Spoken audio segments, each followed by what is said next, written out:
What up, y'all? I want to talk to you today about minimalism and minimizing and downsizing. It's something I've been wanting to talk about for a while, and I just never got around to making a video. And now I'm like trying to paralyze myself just sitting here. Should I write it out in sequential order? Should I have notes? No, I shouldn't, because that means I'll never get this video out to you. So this is the regular style, unedited, sloppy me morning time. I don't know, I just felt like doing this in the morning. I feel like all of a sudden it's obvious that I am maybe a little sleepy still, but that's okay. So my journey with minimalism had to start in 2014, and all I can share is my personal experience and hope that you can relate to it somehow, because I'm not a minimizing guru by any means. For me, it really helped to have, so in 2014, I decided in 2014 I was going to leave everything I knew and go travel the world. And I had a shitload of stuff in my apartment, like an entire apartment's worth of stuff to myself. And it just felt so heavy. Every time I moved between being like 18 and 23, I was just like, it was so much shit. And I was house sitting. I remember I was house sitting in January. It had to have been like January. I don't even remember the year. But I've got to remember the timeline properly too. Damn. Okay, so I was going to go and travel. And that kind of sparked me wanting to get rid of all of my stuff, or most of my things. And so I started there by just trying to get rid of what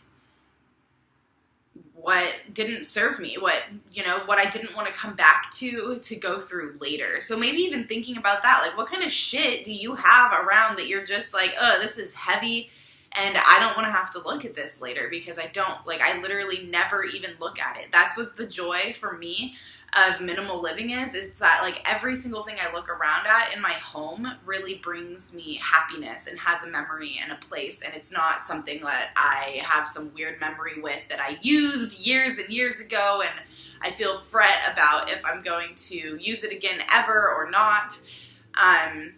So yeah, basically, let me just like tell my whole journey with minimalism. That was the first space. I started downsizing in 2013 so that I could leave everything I knew and go travel in 2015. And then when I came home from that trip, I had so many boxes in my childhood home still, and I went through all of that immediately, basically right when I came home. And that was a huge other layer of shedding. And then I was moving into a new apartment. This was in 2016. So it was 2014, sold everything and left. 2015, what I just mentioned. And then 2016, I was moving into a new apartment. I remember house sitting for a moment in Seattle, and I watched that minimalist documentary on Netflix, and it really, really inspired me. And so I ended up going through my apartment and just purging again, like a bunch of shit that I didn't need. And for me, that's just going through areas that I know that I collect stuff, like the closet or like the corner of the room or whatever it might be. And then in I'm trying to think of the timeline. So in 2017, I moved again, and just now it's like every single time I move, I'm like, what don't I need with me? And I also somewhere in there read oh my gosh, I'm going to butcher her name, Marie Kondo, a book about the life-changing magic of tidying up. And I really love the whole concept of minimalism. I just don't personally use a specific regime or like hard rules for myself. I don't go through like all of my papers first, and then all of my pictures, and then all of the kitchen stuff. And I don't spend a hard moment being like, does this bring me joy? I just get real with it. I'm like, when was the last time you used this? Like, it's pretty obvious to know for sure right away whether you want to keep something or not. if you're dragging your feet and you're like, oh, I just don't know, like, it's probably not that important. If it's not a definite yes, it's a fuck no. So, yeah, it's been really cool to kind of, because the more you shed, it's not like you're just shedding this stuff. You have to go through shit. Like, you're going through memories. You're letting go of things. You're really shedding layers of yourself. And so that's a whole great feeling in and of itself, even though it plays out more on the subconscious level, which is why when I'm going through this huge downsizing process again in my life right now, I'm remembering to be gentle on myself. I'm like, you're going through a huge life transition. You're not just choosing to minimize like you have in the past. It's a bunch of shedding. It's going through old papers, and whew, it feels good. But it is a lot.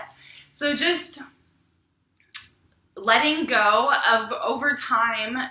It's also like, I don't want to go shopping, and it brings this whole awareness to your consumption and what you do own.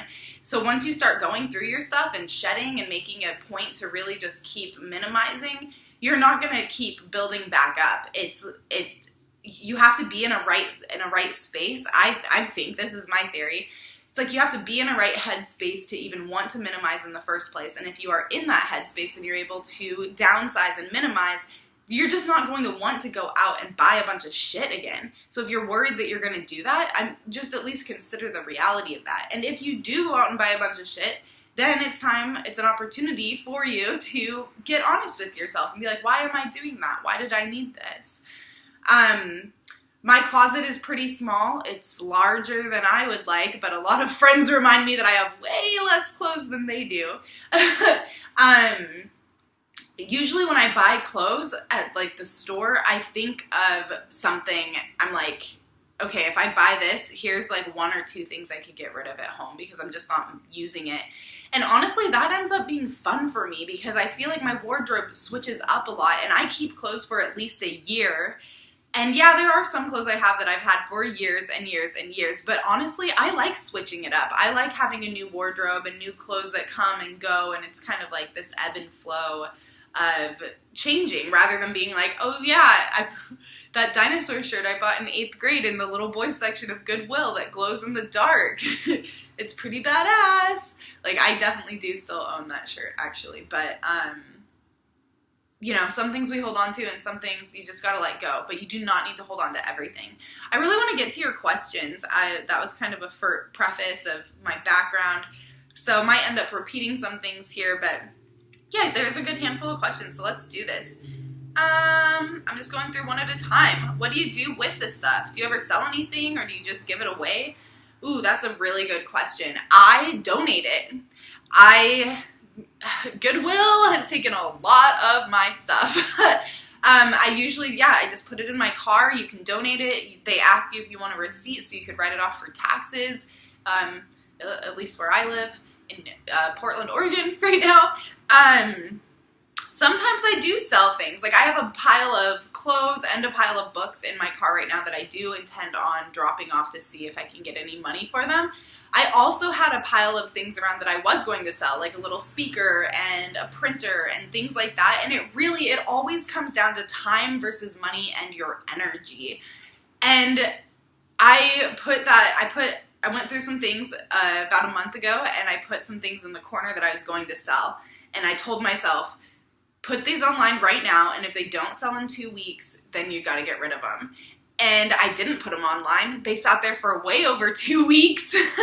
And when I came back around to being like, okay, this is the pile of stuff I'm gonna sell, I could just feel the honesty with myself. I was like, you're not gonna do that. You don't wanna do that. Like, for what? For what? The effort to post it online, to take the pictures, to write up the description, to look up the product, to post it online, to have people negotiate the price with you. Like, you're already not getting it anywhere near what you paid for. It depends on if it's worth it for you. For me, it kind of isn't. I'm not scrounging around for change, which I feel very grateful for at this time in my life, and I just decided it's not worth it. I'd rather just get this shit out of my house and feel like there's not a lot of clutter around here than hold on to it and hope that it gets sold. On the flip side, there's not a lot of clutter around here. I could easily find a spot for it, and it's pretty easy to sell things online in that regard. I always use Craigslist or Facebook Marketplace, so That's, I guess, kind of more of a personal decision.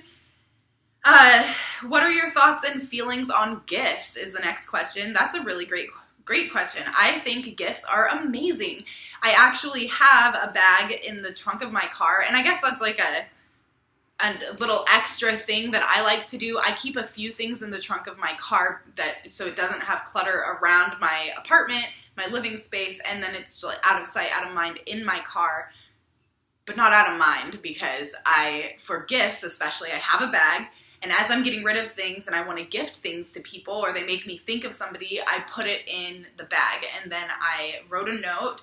I have a note on the dashboard of my car that has a list of names of people whose things or things I want to give them are in the trunk so that I can remember when I see them.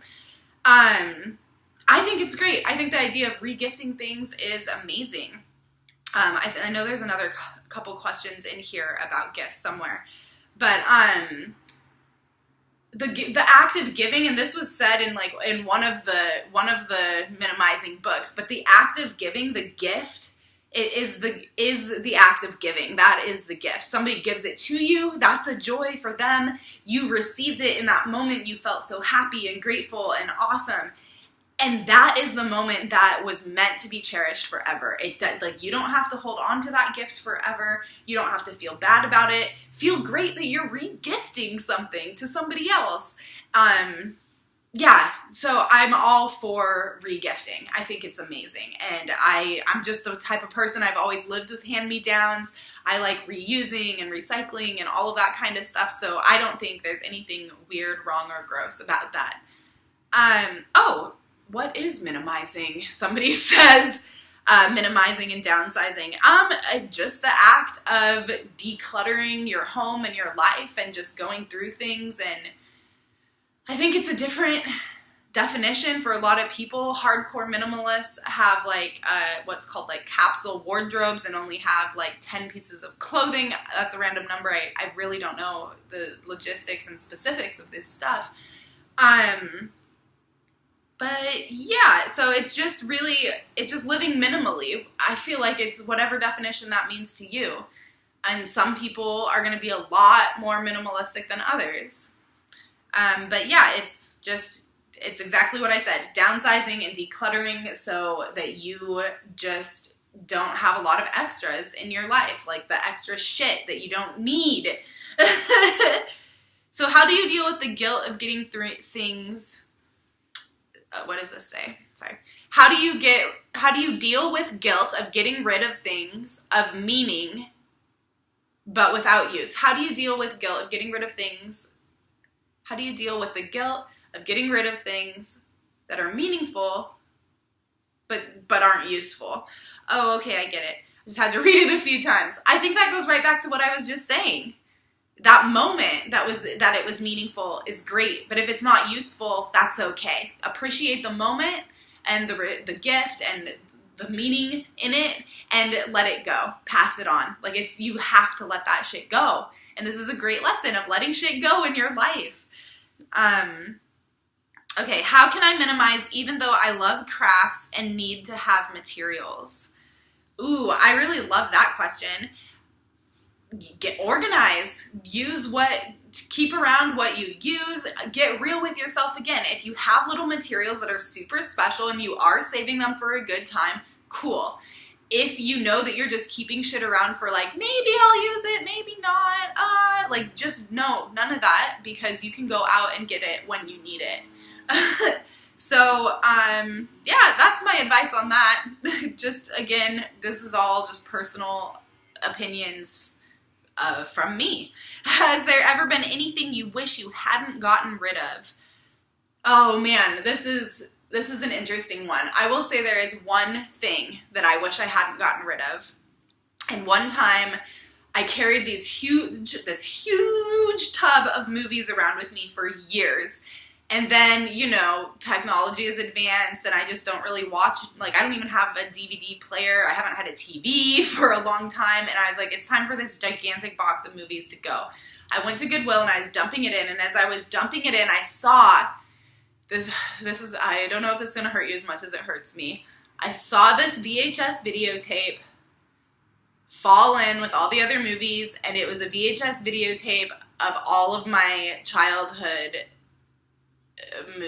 movies that my grandpa made for me. And I would like to think that all of that footage is still somewhere else, and I don't know if that's true. So that's the worst thing. And in that moment, I was like, oh no, I almost grabbed it, and then I didn't. And I think I will regret that for the rest of my life. But it's gone. I have to let it go. I'm not like, it's a little cringeworthy still, but I mean, it's gone. I have to let that go. I made that conscious decision to not grab the TV or the VHS at that moment. So whatever. And then recently, actually, and just so you know, that is how I really feel about it. I'm not just because I know that I've worked through it. It was hard. It was a hard realization for a while, but it's been years, so now I feel actually good about that. Not good, but okay with it. Recently I had a pair of Space Galactic leggings, and I put them in a donation bag, and I thought I had gotten rid of them, and I found myself thinking about them a lot, and I was like, oh man, maybe I shouldn't have gotten rid of those. And then I came across this bag the other day, and they were in it! I hadn't actually gotten rid of them. So, that was cool, but at the same time, it's just pants, there really isn't, no. So I guess overall, there isn't stuff that I've gotten that I totally regret. Gotten rid of that I regret. Somebody says, everything. It's so hard to decide what stays and what goes. Where do you even start? Yeah, lots of where to begins. Everybody's realm everybody's start spot is different. And I just want to say again, my start space, I was very young. I was in my early 20s. I had an entire apartment filled with everything. I owned everything in the apartment. It was a lot. I was I'm in my early 20s. Why do I have so much shit?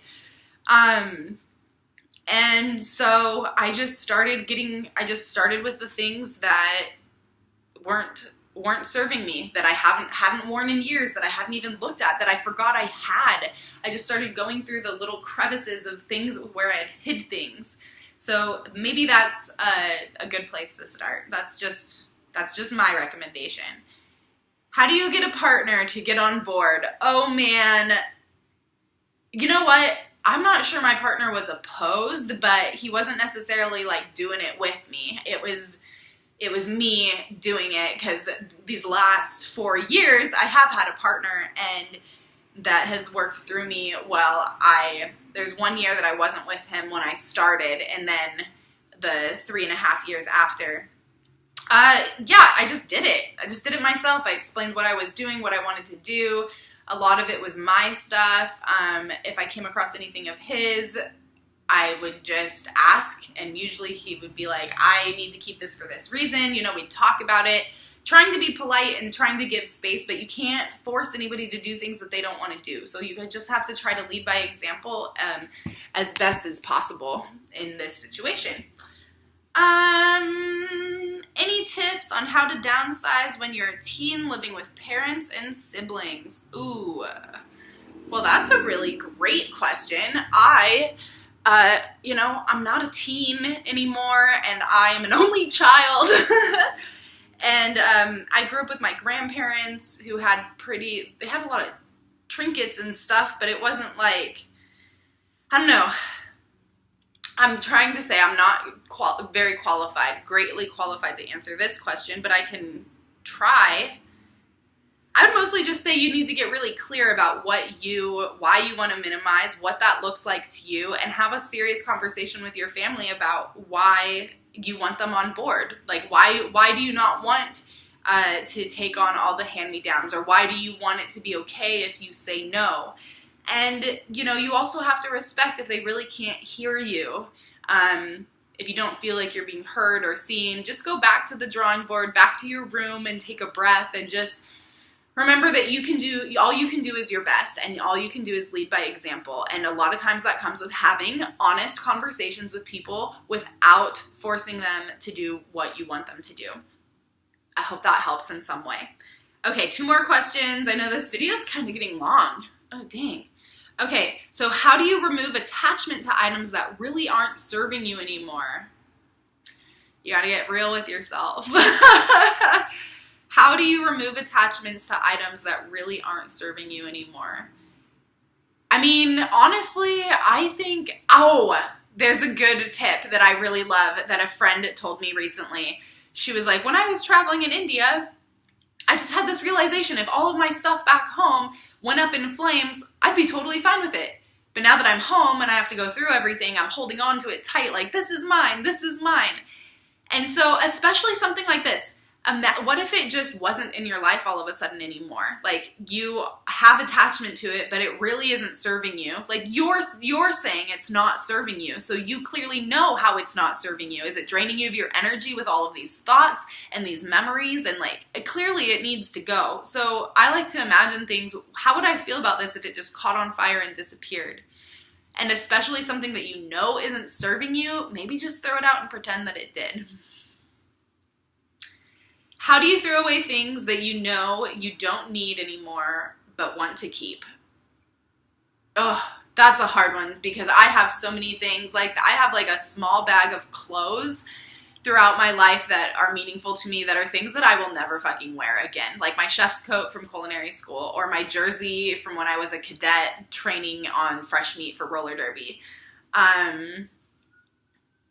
So there's something. I haven't gotten rid of absolutely everything. Like, I'm still holding on to some things. How do you throw away things that you know you don't need anymore, but you want to keep? Sometimes you keep them for a little bit, and sometimes you say, okay, I really appreciate you, but I know I don't need you. You get real and you cut it off. That's kind of what it all comes down to. That's my method to my madness. I know that's not going to work for everybody because some people need more structure, but that's the way it works for me, and I hope this helps you out. Feel free to ask questions. I'm always trying to end my videos so awkward. Feel free, and I have a bad cough right now, whatevs. Feel free to ask me questions. I want to know how this resonates with you, if you are a super minimal person, and what was the method to your madness. Other people I know would love to know. Hit subscribe, do all that good stuff or whatevs. Let's keep in touch, and I will talk to you soon.